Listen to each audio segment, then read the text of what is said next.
கர்த்தர் பெரிய திட்டம் போட்டு வச்சிருக்கிறார் உன் கசப்பை இனிப்பாய் மாற்றுவதற்கு. நீ கசப்பில் வாழ வேண்டிய அவசியம் இல்லை. உன் குடும்பம் கசப்பில் இருக்க வேண்டிய அவசியம் இல்லை. உடைய ஜீவியம் கசப்பில் இருக்க வேண்டிய அவசியம் இல்லை. இனிப்பான வாழ்க்கையை கர்த்தர் கொடுக்கிறார்.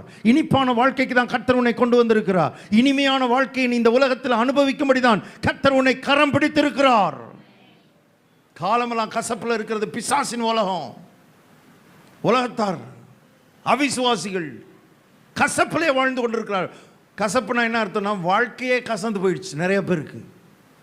ஏன்டா இந்த வாழ்க்கை வாழ்கிறோம், எதுக்கு இந்த உலகத்தில் வாழணும், வாழ்க்கை கசந்து போயிடுச்சு. கர்த்தர் சொல்றாரு இந்த மாதிரி வாழ்க்கை வாழ வேண்டிய அவசியம் இல்லை. காதை திருப்பி கேளு, என் வார்த்தைக்கு செவி கொடு, என் வசனத்தை சீரியஸாக கவனி. கசப்பை நான் இனிப்பா மாற்றுவேன். அதுக்கான ஒரு யுக்தியை நான் வச்சிருக்கிறேன்.